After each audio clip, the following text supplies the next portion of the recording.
নমস্কার, কেমন আছেন সবাই? আশা করি সবাই খুব ভালো আছেন। চলে এলাম আরও একটি ভিডিও নিয়ে। এটা একটা অন্যরকমের ভিডিও। এখানে আমি 3 থেকে 4 রকমের ফুল বানিয়েছি।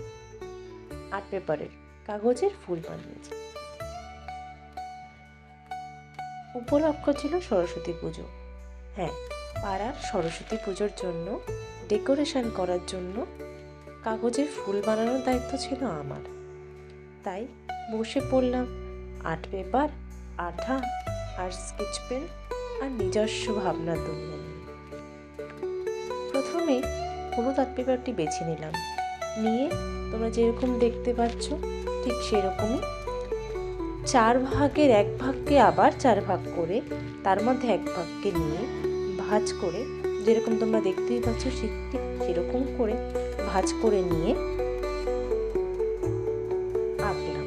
এঁকে সেটাকে আমি কাঁচ দিয়ে কাটছি। তোমরা দেখতেই পাচ্ছ যেরকমভাবে করছি সেরকমভাবেই করার চেষ্টা করবে। এটা কিন্তু খুব সোজা পদ্ধতি একটা ফুল বানানো। তোমরা দেখতেই পাচ্ছ একটা ফুল কিন্তু রেডি হয়ে গেছে।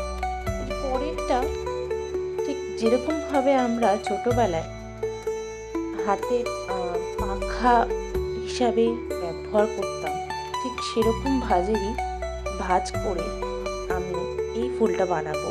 তোমরা দেখতেই পাচ্ছ প্রথমে যেরকমভাবে উল্টে পাল্টে ভাঁজ করে নিচ্ছি ঠিক সেরকমভাবে ভাঁজ করে নেবে। এটা খুবই সোজা পদ্ধতি।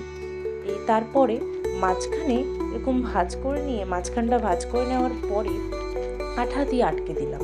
ভালো করে চেপে দেওয়ার পরে এরকমভাবে খুলে গেল। ঠিক সেমভাবেই আমি আরও একটা বানালাম, তাতে ফুলটা আরও বড় হবে এবং দেখতে সুন্দর হওয়ার জন্য। তারপরে ভালো করে চেপে দিয়ে হাত দিয়ে আমি দেখতেই পাচ্ছ তোমরা এরকম এত বড় একটা ফুল হবে। তারপরে সেমভাবেই মাঝখানটা আমি আঠা দিয়ে লাগিয়ে দিলাম, সেপারেট করে দিলাম। ঠিক এইভাবেই আমি ছোট বড় অনেকগুলো ফুলই বানিয়েছি। ঠিক একইভাবে গোলাপি একটা আর্ট পেপার দিয়েও বানিয়েছি। তোমরা দেখতেই পাচ্ছ কতটা সুন্দর লাগছে। এর পরের ফুলটাও তোমরা দেখতেই পাচ্ছ সেই 4 ভাগের 1 ভাগের 4 ভাগ থেকে আরও একবার 4 ভাগ করে ছোট ছোট আর্ট পেপারগুলোকে আমি কাঁচি দিয়ে কেটে সমান মাপে করে নিচ্ছি।